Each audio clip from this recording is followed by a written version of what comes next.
Welcome, Wayward Gamers, to the Emporium. I am Jay, also known as NeoFat3 on most of the socials. Stop it. Showing off. Showing off with that Mac. I have a Mac. Rockets. Rockets. I have a Mac. One does cool stuff too. Welcome, everyone. We are here. Jeff has a Mac, but he has a Android for a phone. So. Wow. I'm a a walking contradiction. Don't knock it. I got Android. Let's go. Represent. All righty. Welcome again, Wayward Gamers, here to our Legends of the Natural Ones, Pathfinder 2E actual play, our Feywild / First World story arc. We are starting episode 4 of this wonderful arc, and we've had some really good stuff. There's been some. I'm in awe at all this wonderful and talented individuals around this virtual table, and we're going to share some more. It's going to get really good, I think, today. But with that being said, let us introduce these talented players at this table, starting with Jim. How are you, sir? And who are you playing for those joining us? Jay, starting with the least talented player. No! Shut the fuck up, Jim. Don't sell yourself short, Jim. I'm Jim, Hawkmere1 on most of the socials, and I'm playing Glastoc Steelcloak, the Dwarven Sorcerer. Yes. You're doing well. You're good, Jim. Thank you for being here. Carrie, how are you doing? And who are you playing? I am doing amazing. I'm super excited to be back today. I am Carrie. I am playing Brynn Broadriver, our resident half-elf rogue who is on her best behavior. Yes, I will say she has been on good behavior. It's been doing quite my entertaining. best. What the hell is Brynn doing? Her best. Yes. That's all we can do. Her best. Awesome. Jeff, thank you for being here. Who are you playing? Thanks so much. I'm super excited to be here and keep this story going. I am Jeff, and I am playing Aviro Starborn. He's our neurotic high elf wizard he's having a time. He's grown up a little bit in the last few episodes. True story. Yes, He's grown up in the last couple of hours. Becoming a man. Well, he did have his elven bar mitzvah, right? Like he's 200 now. It's a big milestone. Yeah, big deal. Thank you, Jeff. Aviro, again, thank you for being back. Hi. How are you doing, and who are you playing? Doing great. Hi. Happy to be here. Oh my goodness. I'm Aviro. I'm playing PepperCroft AppleBlossom, fairy cleric. Here representing House AppleBlossom. Let's go Royal Court. There we go. Your Highness PepperCroft AppleBlossom. Let's go Royal Court. Thank you so much for being here. Looking forward to it. Appreciate you, Court. Thanks, Mom, Dad. Thank you. Welcome back, Jess. Thank you for being here at the Emporium. It is so wonderful to have you back at the table. How are you doing, and who are you playing? I'm doing great. Thank you for asking, and thank you for having me back, everybody. I'm Jess, and I'm playing Her Royal Highness Riven Galena of House Galena, and she is a high elf oracle, which we didn't mention last time, but that's what cool she is. to know. Yes. Now we know. And knowing is half the battle, they say. That's why she Go, keeps Joe. Destiny. Yes. Secrets are revealed. We revealed quite a few interesting secrets in the last few episodes, as well as the natural ones coming to the Feywild, bringing Pepper, now PepperCroft, what she's called in the Feywild First World. They've been introduced to the courts and at PepperCroft's home and her friends, Riven, and a whole bunch of other friends that we met in the last episode. There's been some interesting developments that the natural ones have had to deal with, including now participating in the Suitor Promenade representing House AppleBlossom, which, for House Galena, I do not know why. You always get that one word you cannot say. Galena. I don't know why. I look at it and my brain just goes. You are nailing PepperCroft AppleBlossom, but Galena is the thing. I don't know what it is. Galena. Yeah. It's okay, man. You had a stroke. It's all right. Well, yeah, but I'm almost totally recovered. Well, not totally, God but anyways, bless. needless to God say, bless. Yeah, for needless to say- real. Keep that good juju in the air. Yeah, Right? keep Yeah. juju. So, as All we're right. saying, thank you for joining us, and we've had some great developments. The first trial occurred last episode, and as the 4 houses came together, 4 representatives of suitors were presented, and after the first trial, 2 remain, including the natural ones and represented by Aviro Starborn and House Galena, Riven Galena. And we pick up in this episode the evening after the trials, after everyone settled back to the trials ended, everyone's exhausted. We're moving into the evening time. Dinner has happened and it's late in the evening. It's getting late in the evening while everyone seems to be resting. And we pick up, there was a message that was sent that PepperCroft sent to Riven for a rendezvous. And the scene opens up to you. Please describe, Pepper.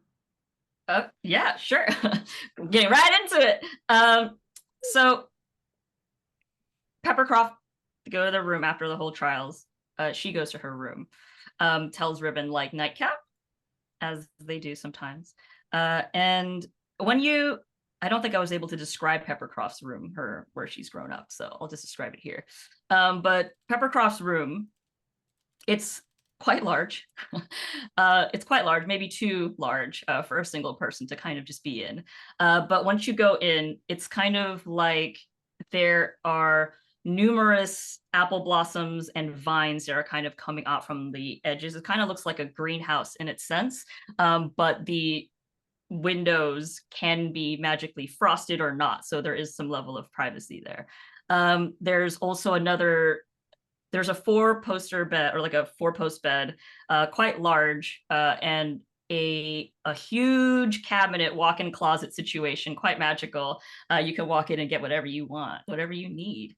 And off to the left-hand side, there is kind of like a screen divider, sort of like a big, like hearth-looking fireplace, a various seating arrangements that's kind of laid out in front. Very warm, very cozy, and a very like botanical vibe. But also off to the side of that section, there is a huge doorway to go into like a huge, lovely bathroom. So it's kind of like part sauna, part like huge spot tub, very much like 4 people can be in it if they want, just to like chill out, pop up in champagne, whatever you have it. But it's very much, yes, exactly, Carrie.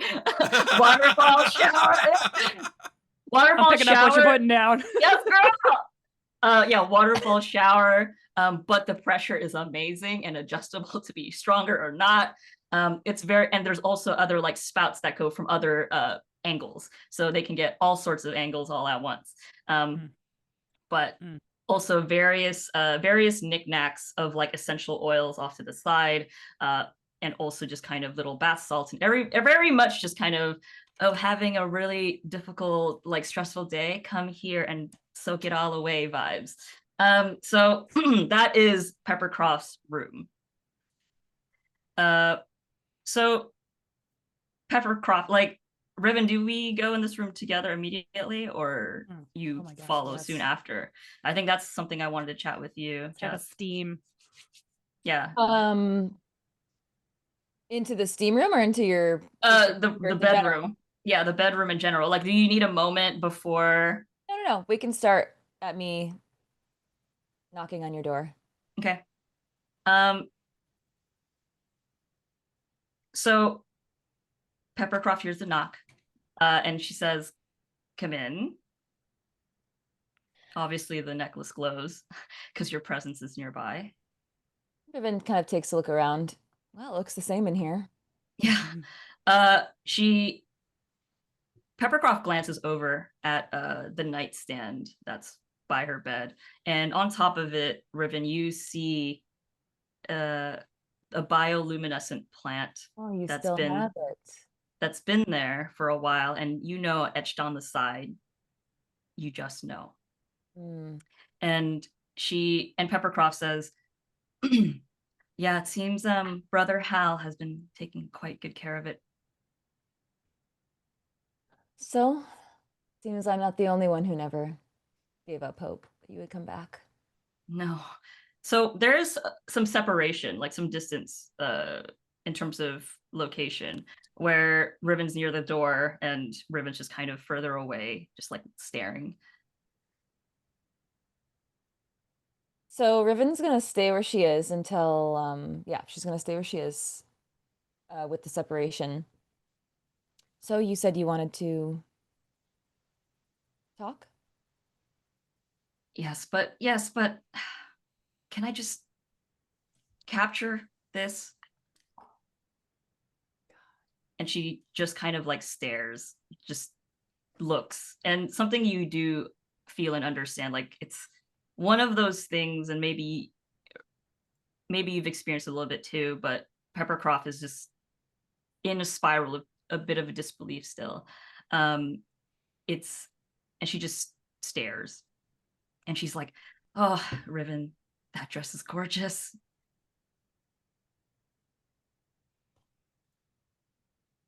Stop. Why do I feel like you're saying goodbye? Because you have this for eternity. Trust me. As long as we both shall live. Trust me, it's not. I'm just wrestling with a lot of feelings right now. And you have no idea, Riven. The whole day I've just been wrestling with all these emotions, and I just needed to just look at you for a second because I haven't had the capacity to all day. And, you know, with everybody watching and the appearance and me having to be objective with the Suitor's Promenade, I could not reciprocate how I'm feeling. But behind these closed doors, I am still putting a chain on how my heart feels about you. Riven's gonna abandon what she said earlier about staying where she was and walk up to Croft and lead her to the sitting area that you described. And I'll sit us down. Okay. I've never heard you speak to me so stiffly before. I know, and this is... You said that these rooms don't have ears. You can speak freely. We don't need to talk in code. Fine. What's going on? I think I just need to show you first, but just know I really, truly, truly, truly care for you. And it's just, I feel like I need to sort my feelings out before I have a conversation with Aviro. He deserves that much respect. Show me. So I'll cast Mind Link. Jay, do you want me to describe that? Yes, please. How does Riven, what is it look like when she does that link? Is it when she's casting it? So, I have to touch the creature that I am casting this on. So I'm gonna lean forward, take her hands, and touch foreheads. We'll close our eyes and touch foreheads, and then she can communicate to me some information, which I think is like as much as you want, right? That would, it says Yep. that would otherwise be communicated in 10 minutes. It comes in a series of visual images, emotional sensations, and isn't language dependent. Yeah. So what do you share, PepperCroft? So in this moment where we're touching foreheads, Croft just does an inhale and just inhales the scent of Riven and just kind of squeezes her hand. And in this tiny little moment, it's one of those things where it feels like time stops, but visual vignette starts to like flood into your mind. And what you see is PepperCroft back then, going into the forest and just kind of smelling different flowers, smelling different sorts of anything, and then just suddenly off somewhere else completely. The shift of the Feywild moves into just deep forest, and her body that you know of has completely changed, and Croft just immediately senses that there is a shift. There is a shift, and it does not feel right. It is not correct. And at that moment, you see her like touching her body, because her larger form, her form that she grew up with, is completely gone. And you're sensing and you're understanding there is a feeling of body dysmorphia associated with that. There is a feeling of being scared and alone, and you see her just reeling and trying to come back to you, back home. And you see her spending all these times and nights just trying to find a way to come back. And then eventually the imagery shifts, and you see her kind of looking at people in libraries, and she's thinking immediately, and you understand that her association of a library associates with House Galena's archives. And she decides to join this library and just focus her time on finding a way back, reading every shelf, every book, every anything, and then officially just joining as a cleric to understand what we can do to come back home. And then you see many times of that, and many nights of just kind of her fidgeting with her necklace. And then the visions shift again. You see her meeting with the natural ones. You see this festival. You see this winter festival. You see her smiling for the very first time in a long time. And you know the difference between her jovial appearances and being respectful and being playful and nice. But you also can see that this feeling is also genuine, being with the natural ones, seeing her for the first time. And she also see her buying these We Got Frosty bracelets and giving them to the natural ones. And then seeing just the first time joy in a long time of the separation. And you also start to feel and understand there are some like looks and moments that start to develop. You see images and feel like little crushes and little like bonding moments between her and Aviro. But you also feel there is a pain that's kind of associated that hasn't been able to pull back for it. And you see Croft having like a conversation with Brynn and getting a lot of insight and feeling. And so you feel that through her emotional journey, she was able to just find a sense of friendship that she was not able to find because she's been so alone. And then you see her happy for the first time in a long time, being away from you. Then you see another vision of her going into a bathroom and then suddenly attacked. You feel this scared, you feel this scared feeling, and she's alone and you can't do anything about it. And all she wants is to go back to you. You feel that you can't do anything. You see her in a throne room with this fleshy feeling around her. You see her body change into an imp. And there's a moment where you see the natural ones come. You see her trying to get their attention, but they can't. They can't see her. They can't feel her. They don't know. They don't know she's there. They don't know it's really her. And you just can't. And she just feels so helpless, so powerless. And then you see her just cry and feel so betrayed. And you understand that betrayal is something that's so difficult to move around, especially being so broken for such a long time and not being able to be with the people that she really developed such a friendship with, that they did not understand that this is her, that they're supposed to save, and not some doppelganger that is not close to her. And then at that moment, she decided to think, I needed to get out of here. So the background shifts. And as the background shifts, you see her disheveled, you see her upset, you see her very much unkempt, very unelegant, and very unroyal of her.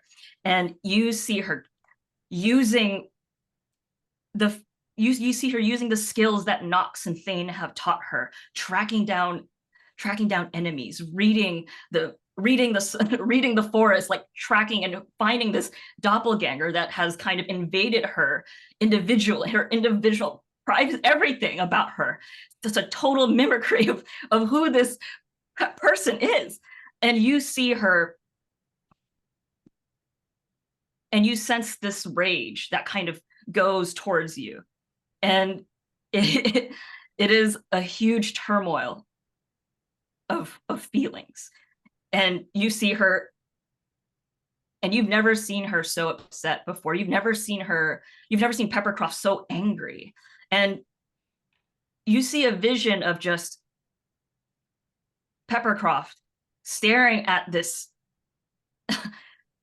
close to one-to-one image of who she is and a convincing mannerism that she has, and seeing the natural ones, like seeing Brynn's eyes like look at her, seeing Glastoc's eyes look at her, and just sensing disbelief and fight, not knowing who she actually is after spending all this time being with them. And you kind of feel that this is, you feel pain, you feel emotional pain, you feel betrayal. And when finally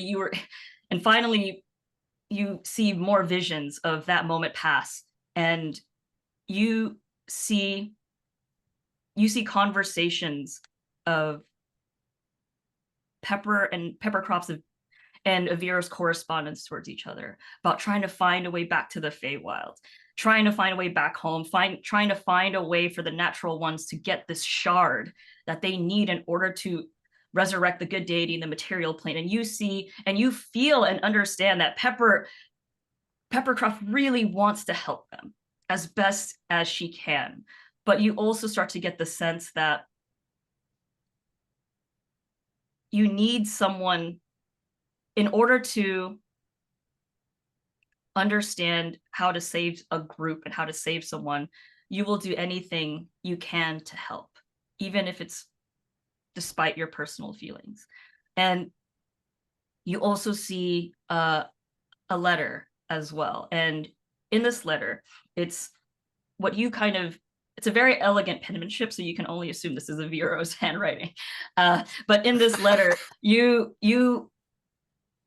see and you hear and just words that mean how sorry, how awful Aviro feels that he wasn't able to recognize one of the people that he's been trying to help and that he has garnered some emotional romantic feelings towards. And you also see that he has brought this bracelet and put this bracelet in this letter, that if one day PepperCroft feels he's deemed himself worthy enough to gain back the trust and friendship that they had, then she can give it to him. And shifting to here, being in the Feywild, you see yourself in the stall at the nostalgic nectars, and you feel so much joy, so much passion, and so much of everything that was there before the disappearance happened. And then PepperCroft just opens her eyes and pulls away. And you see just tears down her eyes. And she takes a breath. And she looks at you, Riven. You've been intimate, you've been close. You understand and you feel everything that she's been through. And Croft looks at you in the eye. And she says, "It was really hard for me to recognize the person I was after the world tore me away from you and from our home. And I've been trying so hard to give up that idea that I could ever be here with you. And now that my house is asking so much of me, now that the natural ones needs the shard, I don't want to hurt Aviro. I don't know what to do anymore. And oh, Riven, you have no idea. Just you feel and you smell, because scents are very much ingrained into her heritage. You sense and you feel that there is a feeling of holding back, and you smell levels of orange, like just the sharpness and the brightness, but not too much. You smell some chocolate, but you do get a sense of like mint and spice that's mixed into it. And she says, Riven, you have no idea. That moment I was just looking at you, gosh, oh, trees. It's just, I wanted to just put you up against that door like old times. And I find myself holding back because I need to just be respectful for the people that I've come to grow and love as my family. And I need to sort these feelings out before the trial tomorrow. Riven has gone still.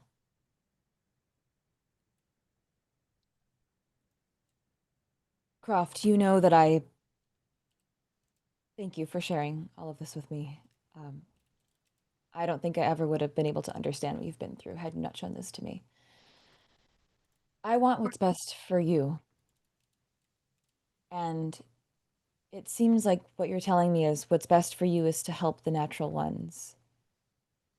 Yeah, and I need your help, Riven. You know what happens with the Suitor's Promenade.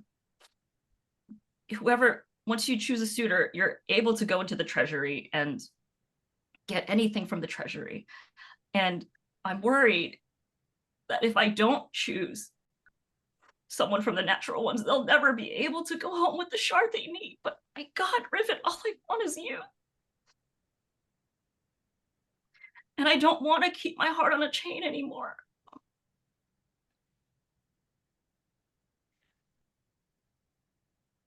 That might be true, Croft. But I think what you've just showed me, what I've seen is that it's really confirmed my deepest fears, which is you are an orchard, vibrant, ever-changing. You can bear the changing of the seasons. You need devastation to fertilize the soil and bloom again. I am a rock. I am unchanging. I let water pass over me. It takes eons for me to change. So while you may want me, I can see that even though you held so much pain, the natural ones have brought you a changing of seasons that you need to thrive. What are you gonna do with a rock? You can't grow a garden in a cave. Unless we have very advanced geomantic science, but that's besides the point. I mean, we can figure that out. I'll make a note for myself. There's ways. It's a periodic table. There's a way to do it. You know, it's funny, in the Feywild, the more things change, the more they stay the same, and the more they stay the same, the more they change, and I just don't... I will do whatever is best for you, because I will not make a decision for you, but hear me when I say,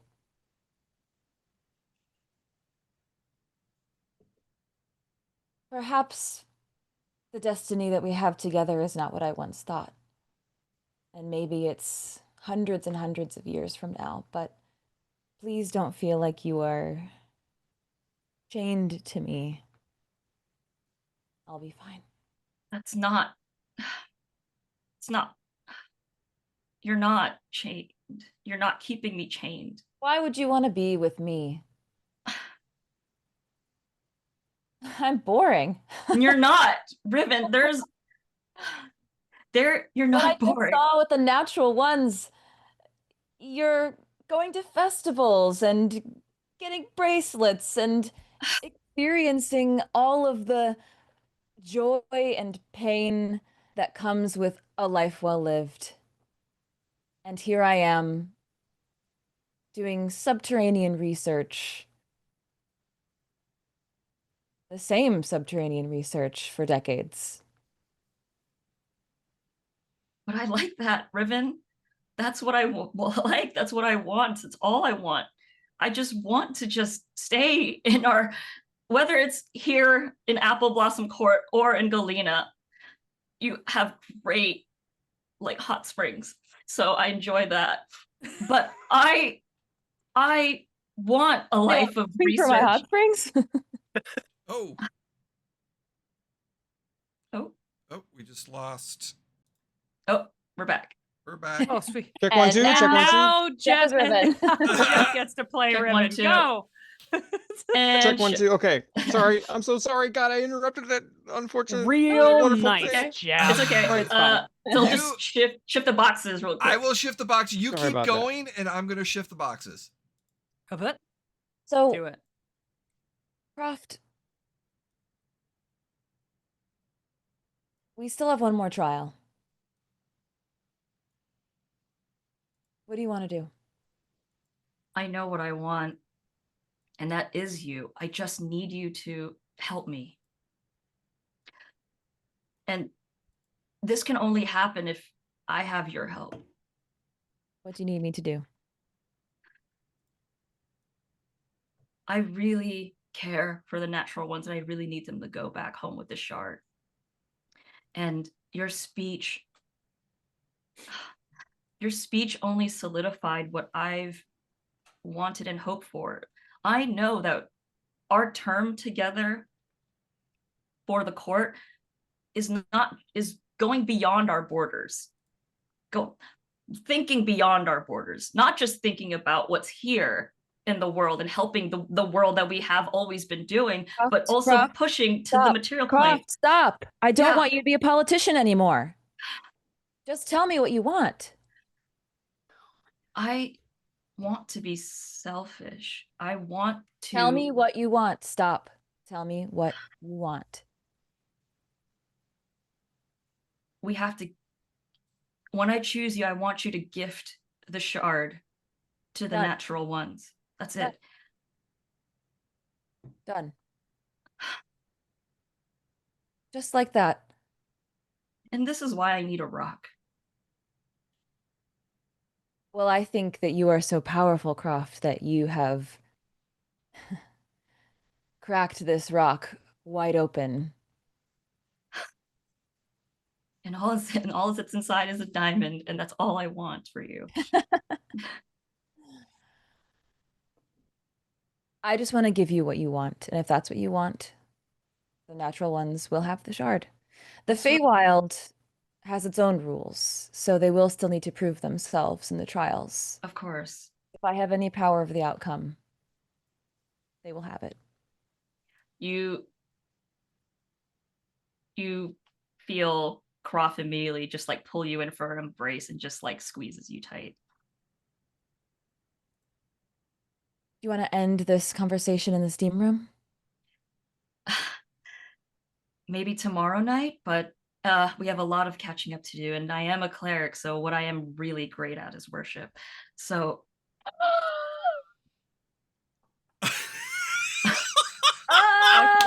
Oh! cleric represent. Hell yes. Oh! Get it. Let's fucking go, dude. Let's But- go. Whoa! But as intriguing We're gonna need as another episode. as intriguing as that sounds, Patreon only episode. Yes. only Yes. Feywild only fans. Feywild. Feywild fans. accompanied with ASMR. It's just an audiobook, darling. I swear. Oh fuck, my Bluetooth. God damn it! No. Oh no. Oh god. Okay, so when they wrap up this this saucy conversation, Riven will take her leave. Okay. So PepperCroft says, just be nice to the natural ones, please. When am I ever not nice? Well, Oh, puppy. I've been seeing those eyes that you've been making and clocking with Aviro, but he has I'm been observing. I'm observing. Mhm. I always do. Oh yes. Quiet observation, but internal monologue. I get it. Can you do me a favor? Anything. Can you find Brynn for me? Oh God. Oh Jesus. Of course. And I- she leaves to go find Brynn and send her over to Croft. There is like a smash cut to Brynn and Glastoc together. We are drinking. It's like it's so stressful to be so buttoned up all the time. I don't know how they do it. It's a different world here. That's for sure. God, I mean, and Peppa didn't seem like weird or stilted or anything when we first met her. It must be a hell of a thing to have to just like code shift that way. I could never do it.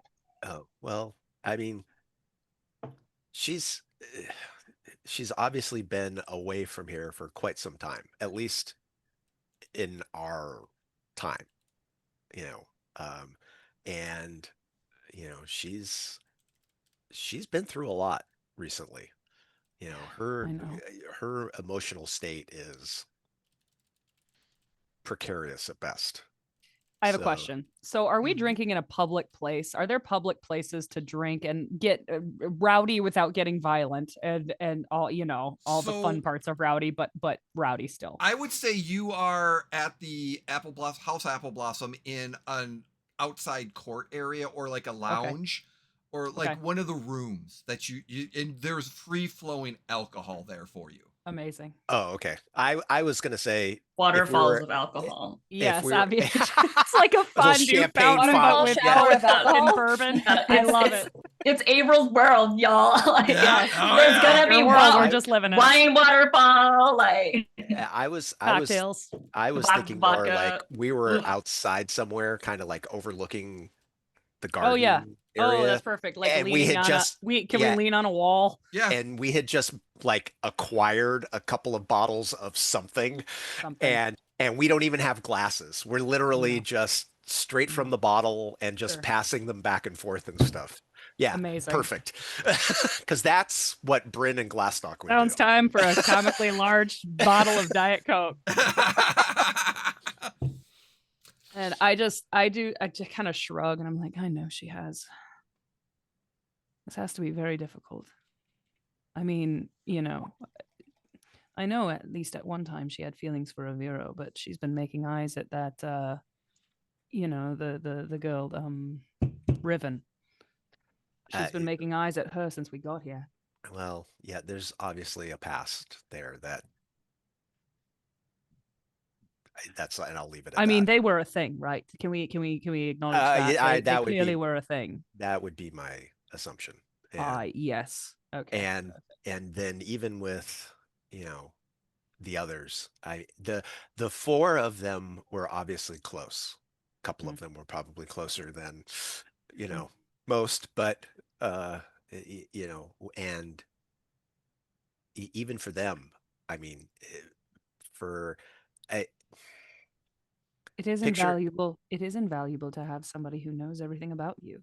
yes, To grow but- up with somebody they know who you are at a level that well, I know I don't know anything about that. Well, we've, I don't know for you, but I've been away from my family for years. So I don't know how I would react to all of a sudden see my mother or my father or even my best friend from childhood. It's a lot. And then on top of that, not understanding this realm shift. I mean, look at how much she changed physically just Physically. walking through that portal. Her joints have got to be just destroyed right now. Well, Not only that, but having to like walk. Oh, That's I know. bullshit. Yeah, that's all new for her, I'm sure. Well, not new, but it's. No, I know. I can't imagine what she's going through, and then to be thrust into this political intrigue. Yeah. It's a lot for her to bear in a very, very short period of time, and so. As much as I like Pepper, and I'm sure you agree, we have to give her as much room as possible to Yes, come to her terms. of course. And no, I know. It has to be hard. And she is in a position right now that I don't understand and that you don't understand and that Aviro doesn't understand. And I don't even think, I'm going to be so bold, I don't think her friend Riven understands. No. She has a lot on her shoulders right now and she's still recovering from all of her own shit. Yeah. It has to be hard. And especially hard when everyone around you is putting all that pressure on you. And I mean, everyone around here is so stilted and just so my duty of the and Brynn starts, I think, doing a rather bombastic impression of some of the speeches earlier. Same. And I think maybe right when she gets to Riven's speech, she's like doing this impression and just like la da da, and that's when Riven she's right behind me as their moment happens. And Glastoc's like looking at, and also you see Glastoc look like this, like just past you, and he's like, Brynn is like arms up in the air and going. And yeah, that's when Riven standing at the door. What would you like to do? Hello. Care to join us for a drink? We don't have any glasses, so. No, they don't trust us with the fine china, I don't think. Jess, do you hear us? Do you hear us? Sorry, were you talking to me? Jess. Oh, yeah, no, I didn't this is hear you. Riven's name. I'm so No, sorry. it's all right. No worries. Riven has happened upon Brynn doing a kind of Exaggerated, in jest, of course, in jest impression of her and the other court kids, and she and Glastoc are drinking. That was actually spot on. Imitation is the sincerest form of flattery. Yes, that must be a material plane thing. Her Royal Highness PepperCroft requests your presence. Brynn? Both of us, or I think it's just Brynn, right? yes. Yeah. Just you, Brynn. And I kind of like look at Glastoc with that kind of like look on my face. I'm like, oh, all right. And I kind of I leave. Glastoc will like slide a bottle for you to take with you. I kind of like, I'm so on my heels right now after getting fucking busted, and like Brynn is already kind of feeling it and like thinks that this might be a sign from above to stop drinking. And she like just kind of like in a unfathomable show of maturity and grace, she like pushes the bottle back towards you and goes and then kind of like shrugs and goes with Riven. And I would kind of, as we walk, I would say like, so did Her Royal Highness tell you anything about what this is about? No. Oh. Do you have any idea what it's about? I truly can't imagine. And I would look and I'd be like, you two are close, aren't you? Indeed. Yes, we are. It's a blessing to understand someone that way, to have grown up together and still have that connection that is something that shouldn't be taken for granted. It is. I think I was taking it for granted. Mm. We live so long that, and change takes so long that I do think I was taking it for granted, and I do think that what she's experienced with you all is good for her, and I hope she can see more of the world with you. A lot of good it's done her. She's had a hell of a time, honestly. I'm happy to see her back here. She does seem at home. In her spirit, I mean, not just physically at home. Mm-hmm. Yes, it seems like she went through a lot with you. She did. She did. And do you very feel much. that it would be best if she continued as well? I don't know what's best. I think that will be for her to decide. But I'm hardly one to give advice. Well, it does seem like if she does continue with the natural ones, it really can't get worse. I mean, I don't know about that. Not to say it was a joyride, but there were good times. Several, I'd say. And she was a welcome member to the party, a welcome addition. She certainly does bring a light that is wholly unique and refreshing, rejuvenating, and even. Rejuvenation. I've never experienced anyone like her before. What a wonderful way to put it. I hadn't really been able to put my finger on it before you said that, but it makes sense. I think that joy needs to be tempered with its opposite in order to be fully felt. Here in the Feywild, where things take so long to change and everything feels joyful but measured, you don't quite get the same high that I felt when she shared with me her experiences. So, here we are. And before I turn to leave, I'll just say, whatever happens, just please keep her safe. And Brynn looks confused at that. Like, Brynn kind of assumed in the back of her head that the whole plan was for Pepper to maybe stay here. And as sad as that is for us, maybe that's best for her. And so to hear this person who's very close with her treat her coming home with us like a foregone conclusion is surprising. And Brynn would like nod, that confusion still kind of lingering on her face, and she would knock on Pepper's door. Riven leaves. Man. And I would open up and like you see Brynn like poke her head and it's like, you rang. Yes. And I come in and I shut the door behind me. I'm like, oh, big day. And yeah, absolutely. Yeah, I smell you're enjoying our wines. I haven't had that much now. Oh, but you have the thing with the smells. I know, right? Well, it is very much enjoyable, and please indulge as best as you can. Yes.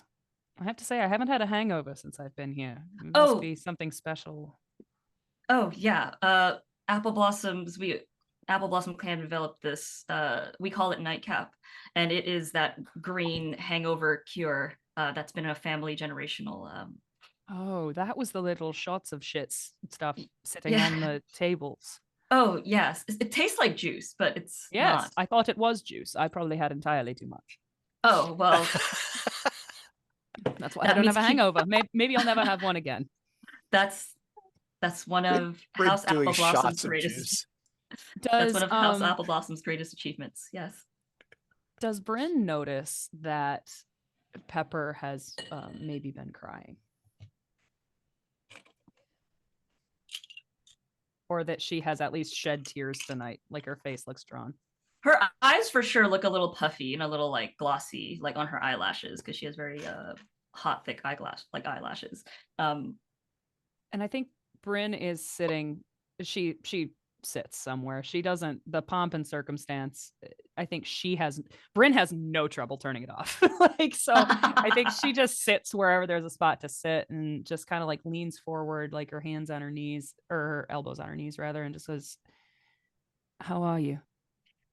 Well, Brynn, you did mention yesterday, I think, if I needed to talk, I have you. And I've always had you, so it's been nice. Of course. Brynn, I don't even know where to begin. For so long, I believed Riven was gone, truly gone, and I mourned us and what we could be, you know? And I grieved the life we were supposed to have until there was nothing left but some sort of hallucination or echo. And then I just kept going.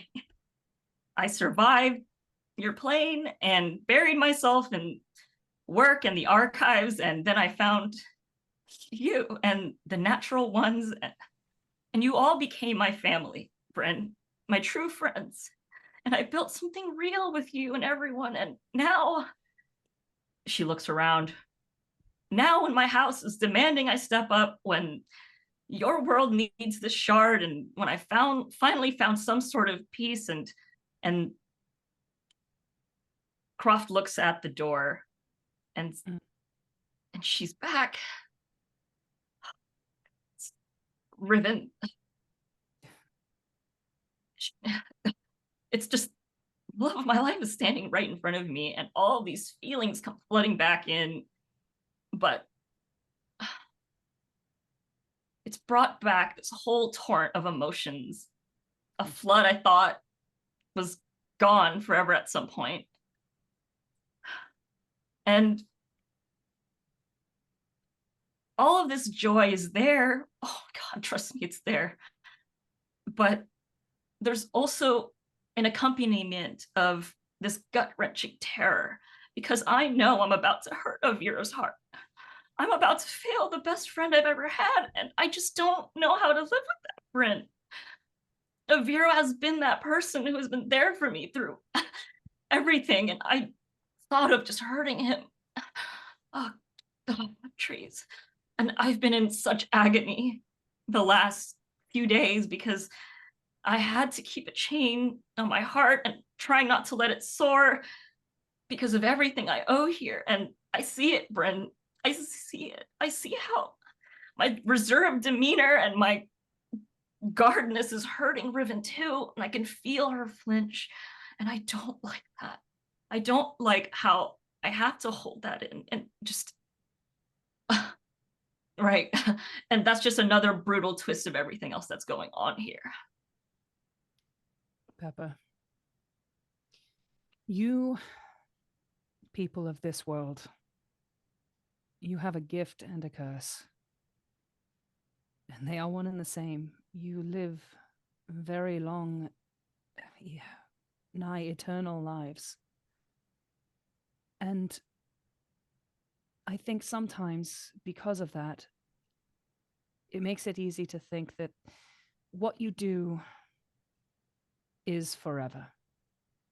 What you do is not in any way fleeting, and people will never move on, and people will never recover. And I'm sure that when you were with us on our plane, it was whiplash all the time. Yeah. One thing to the next, to the next, to the next, to the next, faster than you can keep up. And I understand that you felt like you had to grieve this place and your parents, and Brynn kind of like nods at the door, and her. Yeah. Pepper. I'm hardly one to give advice on relationships. But I do know that Feelings, Suck. you might hurt Aviro. I And it don't will want hurt. to. I know you don't. But, my dear, in life, we live mortal lives. I'll live, what, another 100 years if I'm lucky? 50 if I'm not. And people will get hurt in that process. And because my life is not permanent, and nor is Glastoc's, nor is Aviro's, I have to take in and accept that my actions will sometimes hurt people. I try not to, of course. But I have hurt people, and people that I care about. But I do what I do because it's right. And once in a while, once in a great while, I do things because it feels right for me. And Pepper, you can't live a lie. I couldn't live a lie, and I don't live for eternity. If you love her, you need to be with her. And I love Aviro like a brother. So please don't take this as any kind of denigration on him. He is a good man. He really is. He is a very good man. And he does love you. But, Pepper, I think perhaps because you are more or less his first little crush. Situation of sorts. I don't blame him. I get it. Of course not. I think that for him, and don't take this on any denigration of yourself, for him, there will be others. And I have a feeling that if you walked away from Her Royal Highness of the House Galena, I have a feeling there would not be another for you. And so to put all this on yourself, to treat this like it is equal footing, you are not being fair to yourself.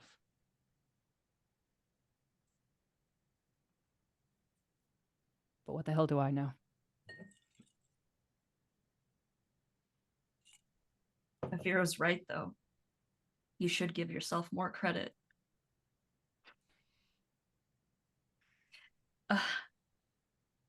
Thank you, Brynn. I spent half my life loving her and the other half of my life in the material plane hiding how much I love her. And yeah, I guess we do take our everlasting life here for granted, and that is a lesson I should take in with me. I think That doing something now is not just impulsive, it's if you want something, go after. If you took any lesson from your time with us in the natural plane, I hope it was that. I can't even say life is short, but I find that it's happier when you live it like it is. Yeah. Croft just embraces you. And I hug you, and I don't. Brynn doesn't pull away until you do. Damn, Croft. you're toned. Yeah, I know, right? Croft. God Croft. The way we're positioned, because I'm taller now. Yeah. Bigger now.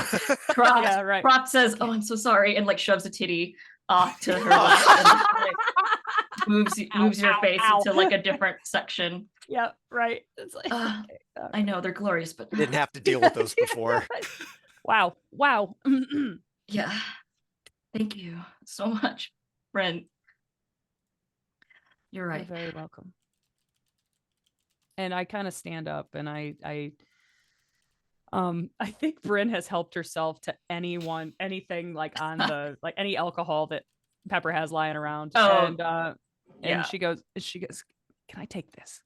Oh, absolutely. There's also another bar over there, and at that moment you see like purple energy kind of shoot from her hand, and then there is kind of like a wall that was kind of a divider. It kind of opens and then pops out. It's a full-on like home cocktail bar kind of situation, but in her room only. Oh my God. Help yourself. And if there's any I could recommend, I'm more than happy. And I think Brynn, who has been drinking with Glastoc up until now, goes, I am very tempted, but I think I'll abstain. I am on my best behavior. And Brynn winks. I've noticed. I've really, really tried to not get into a fight. Your friend, the barbarian looking one with the furs all. Oh, all with the pecs and yes, the biceps and the delts and and all the of delts. the rest. Yeah, And the goat legs? Come on. No, the other and one. the ass that won't quit. Yeah. That one. Well, yes. Oh, Thane. Yeah, he's like a brother to me. He's really he's I such meant a the other softie one. inside. Oh, the hot thighs, really strong.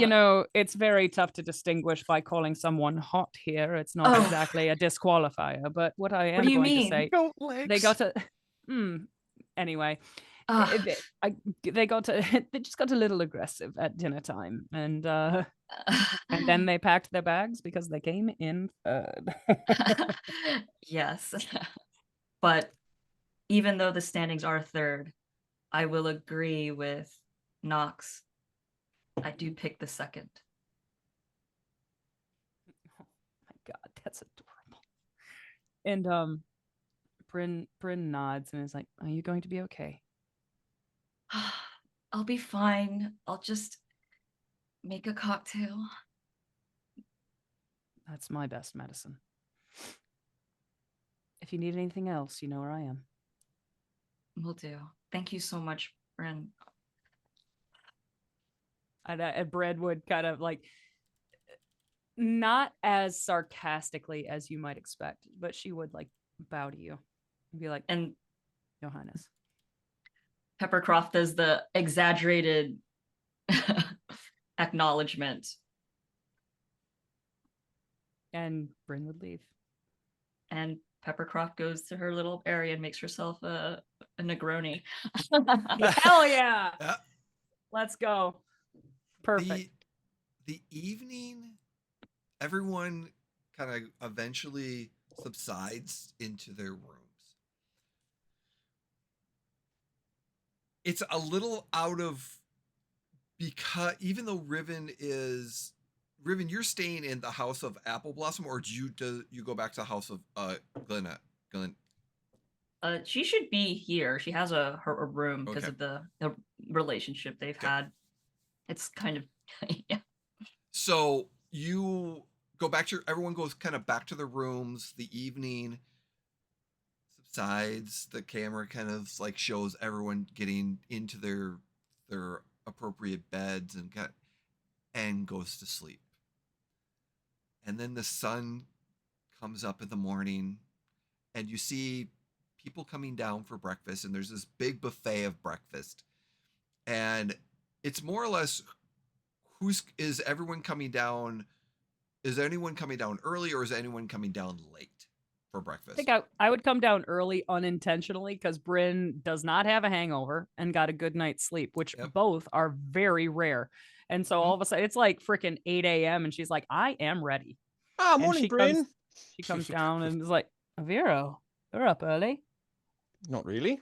I've been awake for about 6 hours. Oh, I forgot. You only get to sleep for 2 hours now. I only have to sleep for 2 hours. It's wonderful. I was reviewing all the notes on the trials remaining, and I think I've got a good idea. I obviously don't know exactly what to expect because it's not exactly documented everywhere, but I've reviewed all of the notes that I could find, and he yammers on and on. And I think Brynn smiles. Brynn smiles, and there's just a hint of sadness and for Brynn, guilt, because obviously the alcohol was flowing. It felt like the right thing to say at the time to Pepper last night, but and it was right. Mhm. But at the same time, Brynn does feel a twinge like she sold Aviro out. And And then she just smiles and nods as he's yammering on. and at this time everyone else comes down, and it is the breakfast isn't with your mother, father, or it's just the group. So Riven and Croft and Glastoc and Aviro, you're kind of, it's all you. When does Croft and Riven come down? Do they come down together or individual? Croft? Huh. Do you? Because you it could said, be did one we say we can do the steam room tomorrow? Do you say tomorrow or later? I said tomorrow after the celebrations. Of the celebrations. Okay. So yeah, you Yeah. let me know. You let me know if you decided to go back on your word and come by my rooms. Well, it could be one of those things where it's like Croft like comes out and all of a sudden like Riven is in the same hallway and they both come out and they're like, oh, sorry. oh. Yeah. Croft immediately just kind of like puts her hair behind her ear. It says, morning. Morning. After you. Okay. And then she just saunters forward And you all elegantly and hotly. Yeah. All of us are Very so much hot. Like hot walk. Yeah. All the high elves are so hot. Super hot walk. So hot. But oblivious to I'm how high elf. oblivious to how hot All they high are. elves Walk. You're not native hot. to the Feywild. Yeah. It's a very exclusive club. You're not hot. You're cute. It's different. You're just cute. You're only 200. You're cute. It's like, You're a sorry, baby. 9s, 10s are here. So Glastoc comes out. So you're all eating and having breakfast, and there is that sense of like, okay, there's a little bit of tension, but it's the food actually relieves majority of that anxiety or tension because it is so delicious. Nice. And it is like this wonderful breakfast food of just different colors and senses, and for the natural ones, it does relieve this happy sense. And the Croft and Riven are accustomed to it, but it's, again, for the natural ones, this is such a wonderful sensation. And over the course of time, you have a limited time in breakfast because you have to get to the trials. But as you are finishing up, there's some conversations there. It's probably, subtle, but it's just, that small talk, not too much deep talk during breakfast because of what's going to happen later on today. Mm.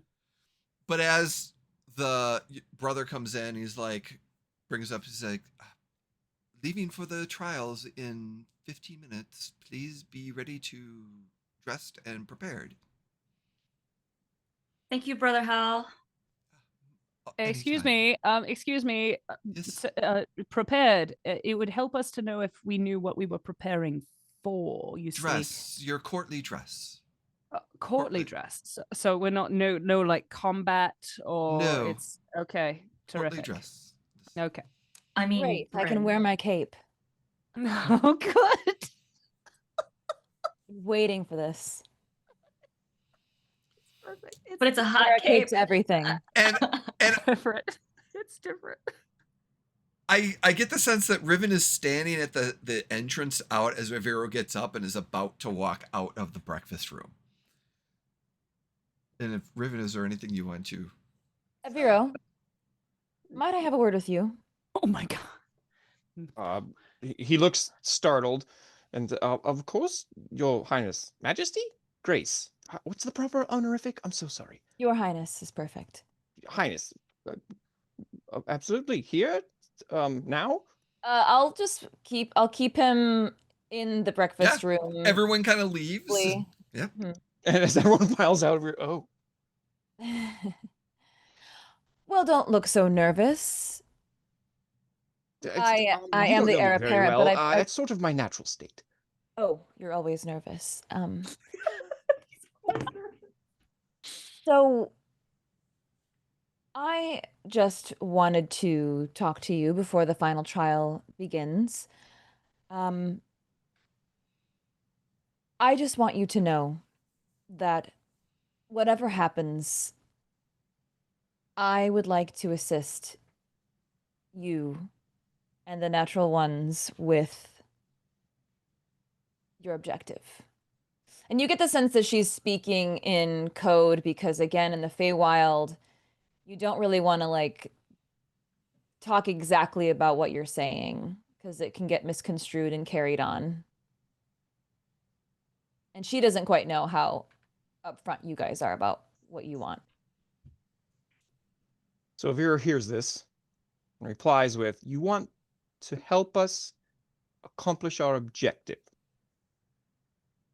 You're saying you want to help us cheat to win, and I'm so sorry. I'm not a cheater. That is not how one gets ahead academically or in life. And while I appreciate, for whatever reason, you're interested in giving us the answers or whatever you're doing, I must on moral grounds refuse." Is cheating your objective? No. Then how would I be assisting you with your objective if it would be by cheating? I don't know. I'm not the one that suggested it. Look, I don't You are the understand. one who suggested No, cheating. you said you It wanted wasn't to me. help us. What? How else can that be taken? Do you think the only way to accomplish your objective is by cheating? No, but if we get your assistance, the assistance of another competitor, I might add, that completely appears to be cheating in my eyes. You know that it's cheating. Objectively, no. There you have it. I don't like it. I don't like it at all. It doesn't feel right. It doesn't feel right. One thing I know about the Fey Court is that this is a place of gambits and deceptions and doublespeak, and what I don't understand is how all of that works. Therefore, I feel Brynn told me to be on my guard against this type of thing, and I just can't take it in good faith that you're being in good faith as a fellow competitor. Look, I don't know how competitions work here. I fully admit that, and you're a very nice person. Up till now, I really actually approved of your speech. I thought it was wonderful. I even said so to Glastoc. I can't help but be suspicious, and I'm terribly sorry. If we're going to win on our own merits, or we're going to fail on our own merits. Yes. Well, I'm sorry to hear that you are suspicious of one of the heirs apparent of the royal houses of the Feywild. That's unfortunate to hear and to be said aloud. I'll take my leave. She leaves. Gaslight him. He bows as she goes. Best of luck! Oh, My God, Duck. Shut the fuck down. Shut down. That may have been an offense of etiquette. Yeah, you're gonna get beheaded later. We're gonna get fucking turned inside out. This is Did how this it starts. conversation happen where Brynn and Glastoc No. could see it? No, I mean, we were inside of the where we had breakfast, so I don't know where you guys. If you I were, like, think they went listening they went in, or- off in like a nook, and I would lean to Glastoc and I'd be like, he may never come back. She's going to disappear him. She's going to turn him inside out. This is how it happens. And Glastoc's more concerned about what did Pepper want with you last night? Oh, she just wanted to talk. She's having a hell of a time. Oh, well, yeah, we had that discussion, but okay. What She did just- you and Riven talk about? About Pepper having a hell of a time. Okay. Why do you need to know, Dad? Maybe we had drinks. Maybe we did more. You never know. First of all, ooh. Second, None of your Hot business. threesome, though. Yeah. second, No. I'm just looking out for everybody involved. I can look out for myself. Thank you very much. I know you can. Okay. Are you afraid for either of those two? No. Good. Then don't worry about it. And I think Brynn just aggressively eats her hash browns and with like ketchup. like I said, this was Ooh, I love ketchup on my hash browns and tapatio. Oh my God, a little bit. I love- Tapatio, oh. yes. Ketchup, no. I need both. So as everyone had left, the conversation between Aviro and Riven happened, and everyone's kind of back to their room. But 15 minutes later, you hear the gong of meeting at the front door. Everyone kind of meets back at the front door, And that's when you are led back to the court. And it's, a 15-minute walk and the sun is out, the Feywild, the butterflies. I mean, and this is where the natural ones, you start to realize again, you're in the Feywild. I mean, the brightly colored, multiple colored, just bugs and butterflies or insects, and the groves, the vines and the trees, the different colors, the mushrooms, and just different plants and shrubberies of just different colors. Excuse me. I mean, I get a sense to kind of put it, to give you a visual. It's kind of the first Avatar plus a whole bunch of other worldly, just unknown movies of just that unknown type of just scenery to just kind of inflow towards your senses. And you've gotten accustomed to it a little bit, but still, it's still unbelievably beautiful. And as you're making your way, you go back into the grand doors, open up. You have guards. You're presented into the large atrium of the court, the high chairs on stone. Everyone, and this is now full of everyone in the court. So you have all the court houses in their sections, and the natural ones, and it's literally, it's on the right side is Riven, then it's Aviro in that triangle of Glastoc and Brynn, and then Pepper, you're behind, kind of in the center of both of them, a step behind all of them, almost right next to Brynn, and Glastoc is on the other side of the triangle. As you hear the gong comes in, and the door behind the stone wooden seats, and the monarchs, the queens, and all the lords of the houses come in, and they sit down. And Queen Elwyn, AppleBlossom, greets all of you with this soft, but again, regal. You could just feel the regalness of all the the lords and the heads of the house. But the queen speaks up and says, "Good morning, fellow. We are here for trial 2 of our Suta Promenade.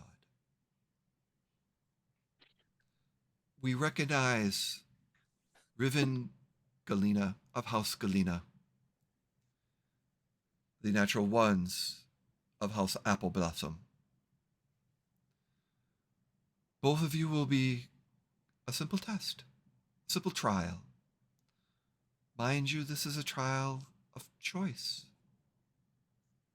There is no wrong answer, but there is no right answer. I hate that. I hate that so much. How SAT of them. What you decide and how you present will let us decide who shall be the suitor and succeed. Are you ready? Your Highness. Yes. Natural ones, your representative is the only one that will be performing this trial. I'm sorry.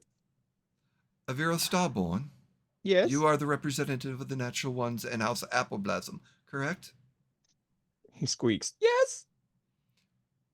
You and Riven Galena shall enter the trials. And she pushed her hands over, and where that door magical before, where you went into the maze, again glows with magic, and the door portal kind of opens up. And you see a simple grove, a different grove, but there's just small, like 15-foot, like hedges, like hallway that opens up to a very, very large grove with a pond and flowers and all around this relatively large pond.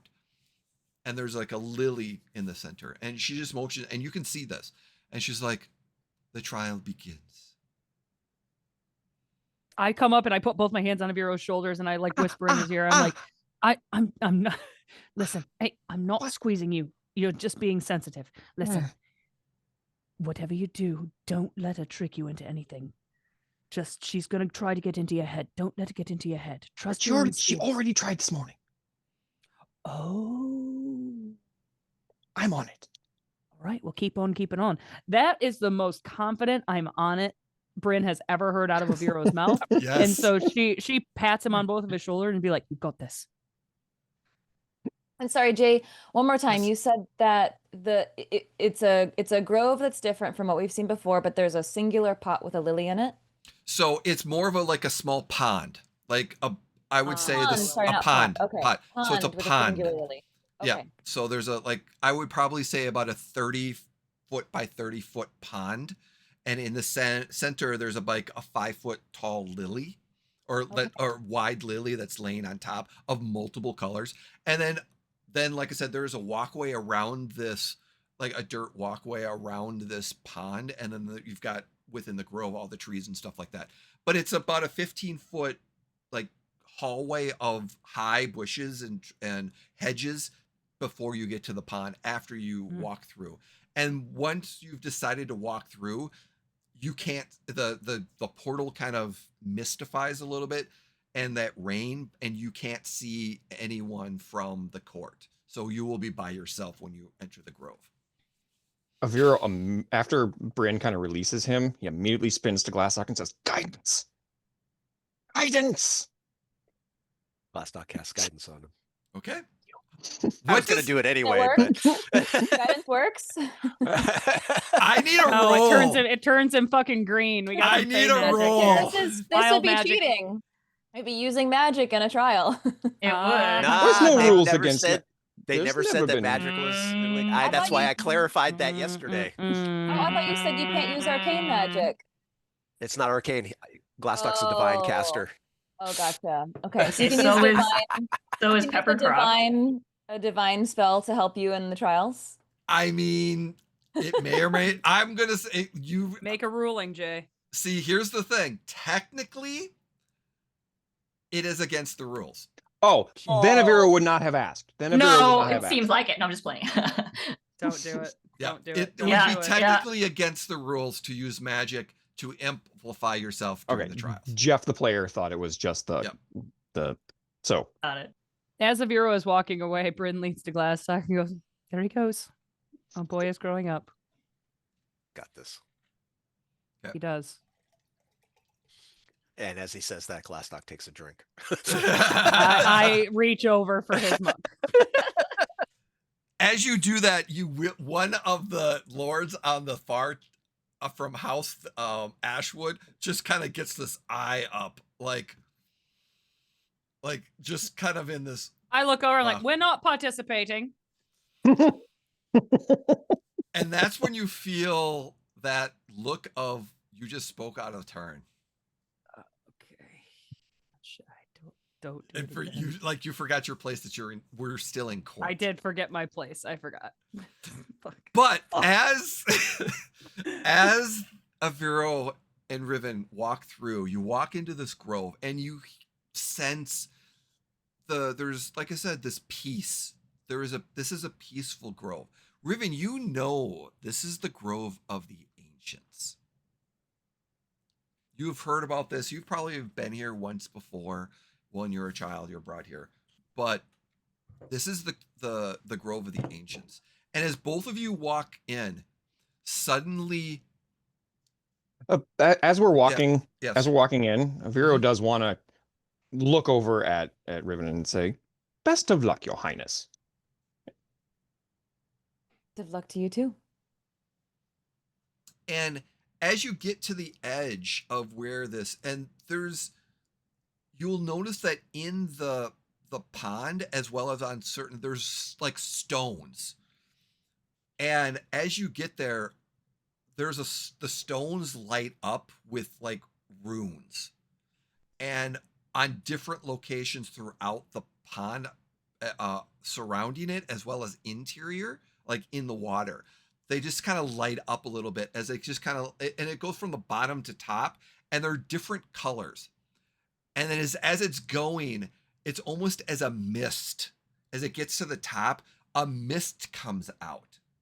And what you see is that only five of these stones have lit up. And this mist comes from the stones and they go towards the lily. And as they get towards the lily, they seem to stop and manifest into 5 different ancients or individuals. And in the first, on the left-hand side, you see a male satyr. And it's misty, so it's in that kind of ghostly form, but not. And he's got a pair of gently curved horns and framed with a very infectious smile.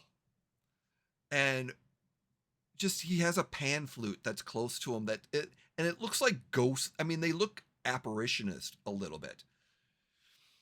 Next to him, as the mist and the smoke, the mist kind of comes together, you see a fairy dragon, majestic, scales shimmering a little bit in that mist with twilight colors, deep indigo, sparkling blacks, and hints of moon white.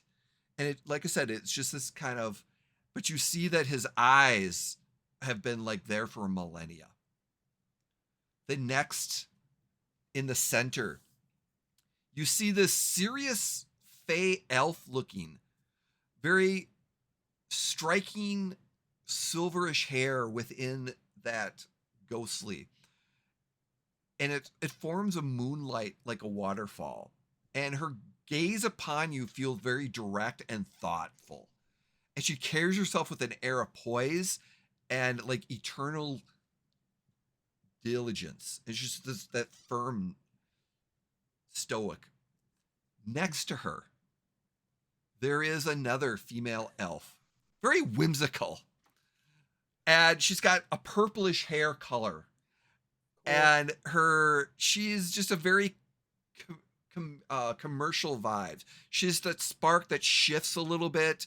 There's an amorous in that. Her eyes dance with like mischief and with light and this grace. But she's just kind of, she's moving around a little bit and she's kind of looking around at all of us. And you could have sworn she's like, oh, it's all of you. Oh my God. I love her vibe, dude. Let's go.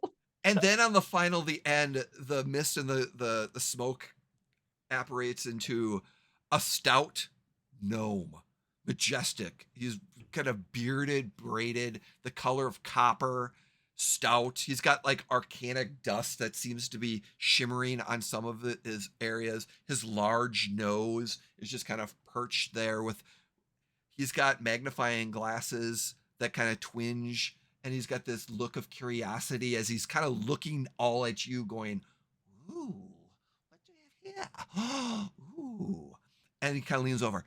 Trial. It's trials. The suitors are here. One of them he says. And then the lady says to you,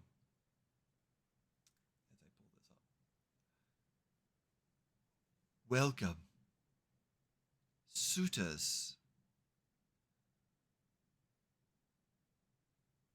Pick one of us, and we shall provide you your question. Oh, wow. Aviro's going to pick the nerdy little owly dude. I know it. We each pick one?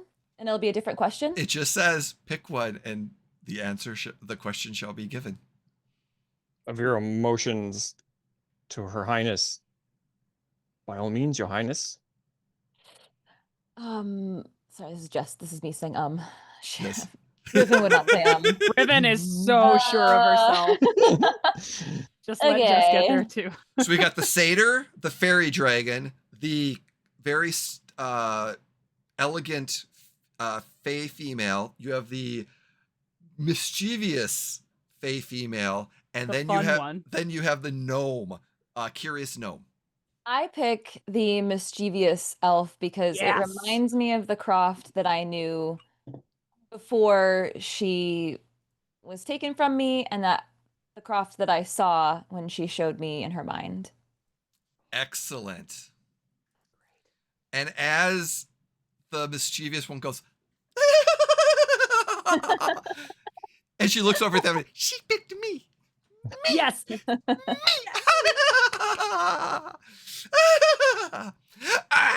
And she gets all really for a quick second. Listen carefully.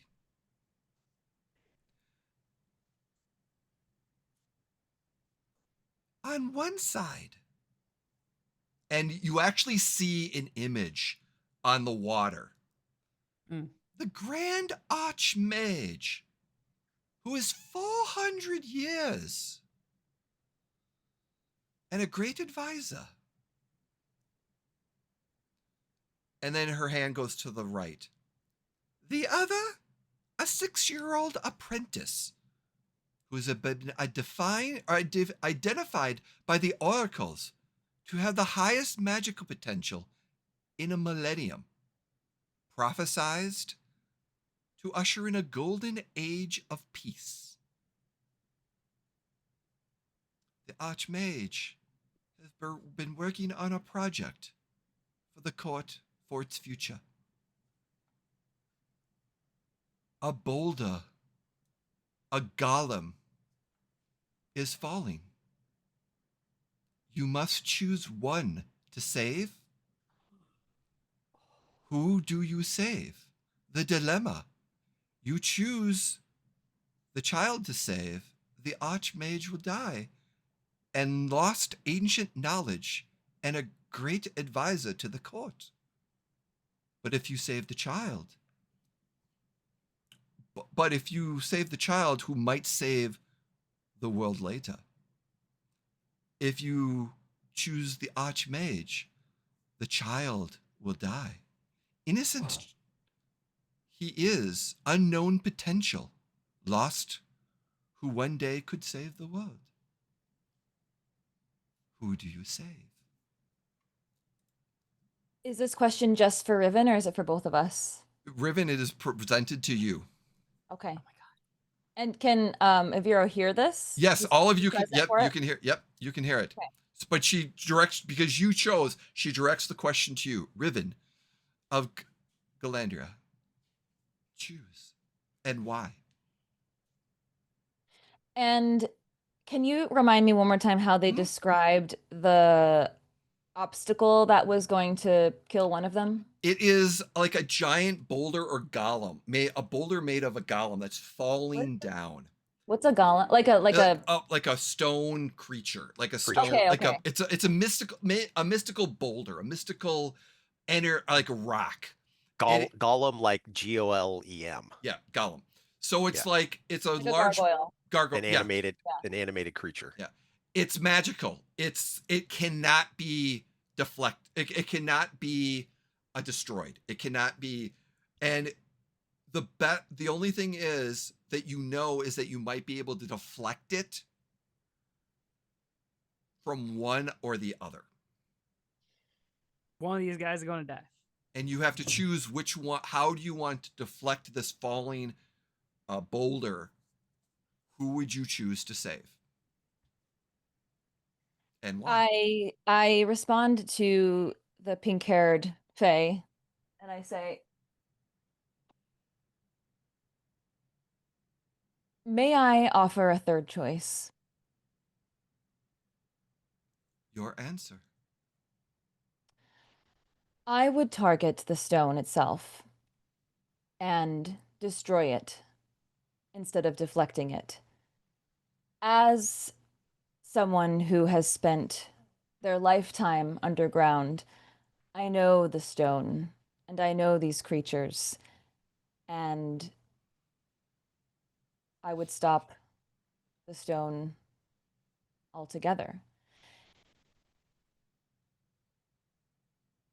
How? What means do you have in your possession to stop the stones? And out of game, is this Yep. is this like a spell, like a Pathfinder, like a spell, or just like in theory, like make something up kind of answer? You can try to make an answer up, although I will give you, this is harder than adamantium. So this is this golem is like magic resistant. It is this boulder is like, it is almost impossible, short of a wish, to destroy. Okay. So I'll let you back up with that knowledge. So you would have, Riven would have known that knowledge of what exactly is falling, and that the fact that this is like an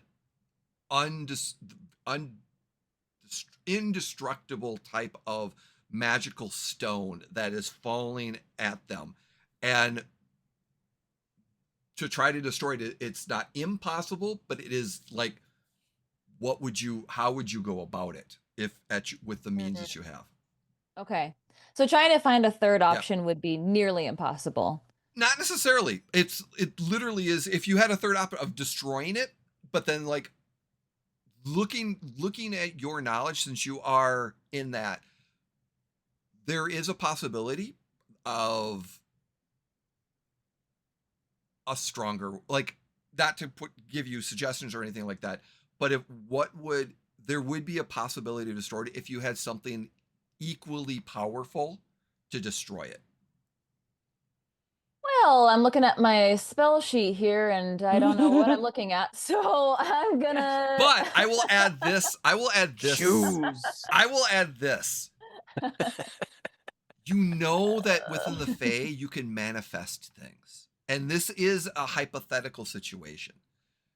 So if you think about something that is as indestructible, like an indestructible spear that is known to pierce such things, and you manifest it, this is the Fae. It would manifest. So it's not necessarily specifically on your character sheet of what spells you have, but you know that imagery and thought creates things potentially. So if you golems come think alive, right? Golems are flying creatures, or no, they're it's it's more, so the gargoyle is a flying creature. This is more of kind of it's more of a boulder than anything else.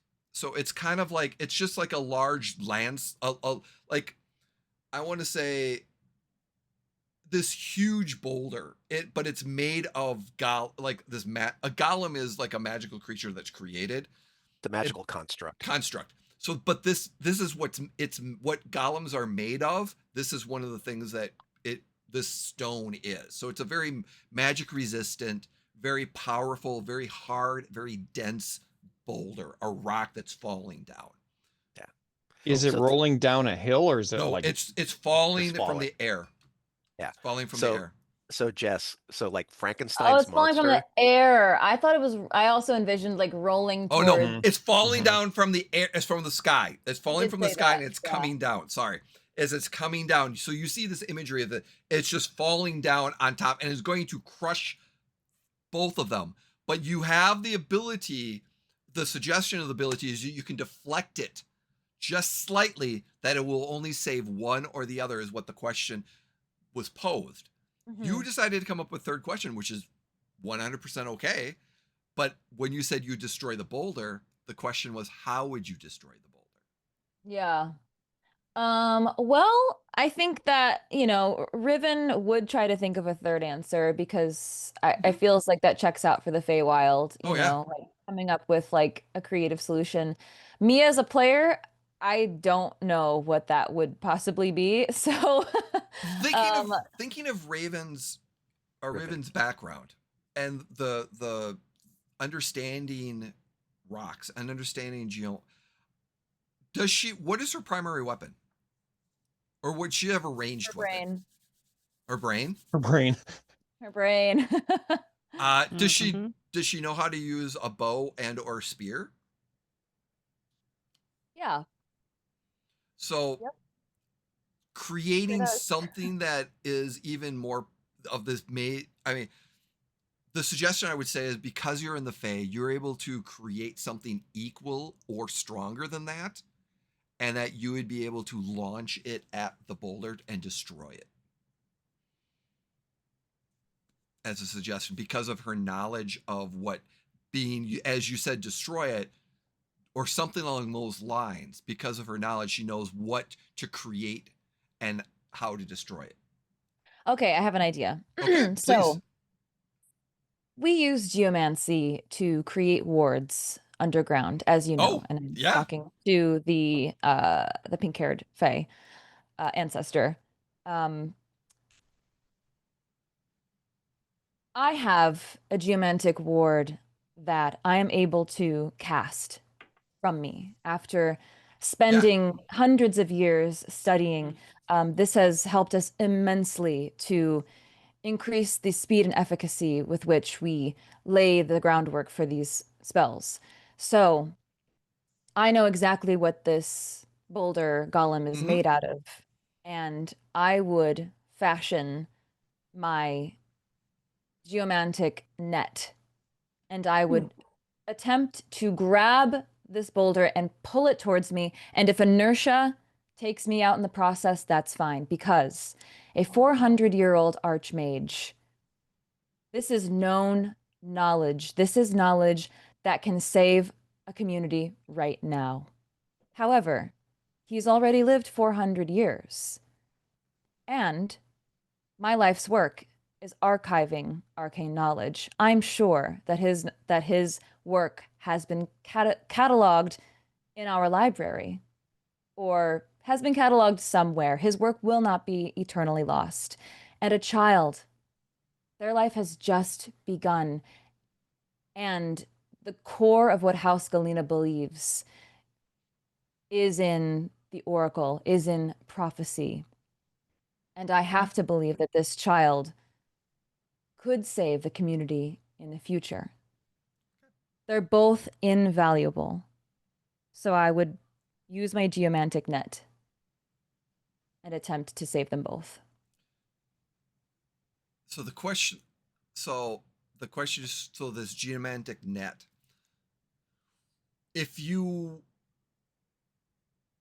would you purposely bring it towards you, or would you just try to get it away from both of them? I would pull it equally away from them, which would probably have to be towards me. Okay. All right. All the ancients go, they're kind of looking at each other. Oh, yeah. Rebel. And then the pink purple haired, ooh, you, as she points to Aviro. What is your answer? Same question. What is your answer? Oh. Well,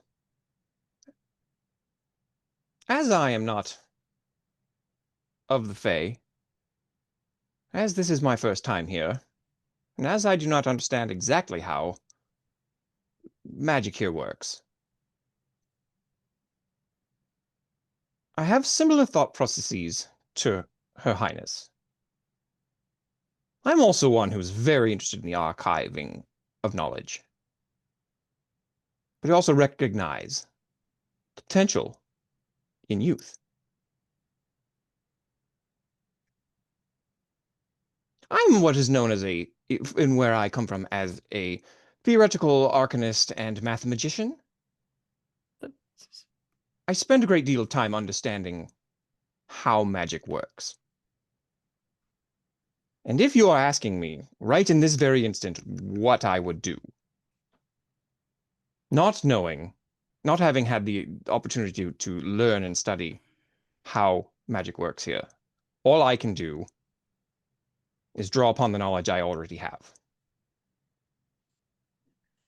And out of all of the spells that I know, there's only one spell that I can see applying in this situation. I would run and stand exactly next to them, because the spell that I would cast would be Collective Transposition. which is a burst emanation from me. And that allows me to teleport 2 targets to a point that I can see. Therefore, I would run up next to them, cast my spell, Collective Transposition, and teleport the 2 of them as far in the opposite direction as possible. And that is what I would do. Because then I would be out of actions. And die? Seems likely. Willing to die? Seems likely. Chatter amongst themselves. And all the their smiles that comes around. Well done. Well done. You may return. The council court will see you now. And they just disappear, and with the mists. And then behind you, you see the portal kind of rain up, and you see the court as well.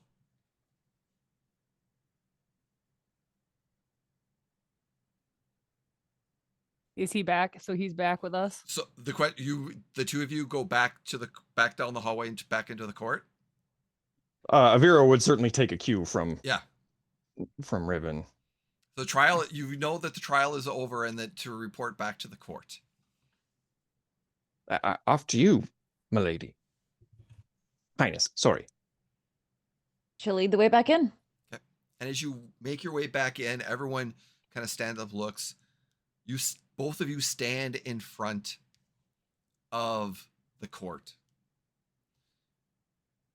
And the 5, you see above them the same mist kind of energy that just kind of appears and just kind of settles in a misty, smoky form. And all the 4 houses look to each other, as they're not saying any words, but they are communicating with each other, and they seem to be receiving information from the mist, and then it kind of dissipates. Queen looks down at both of you.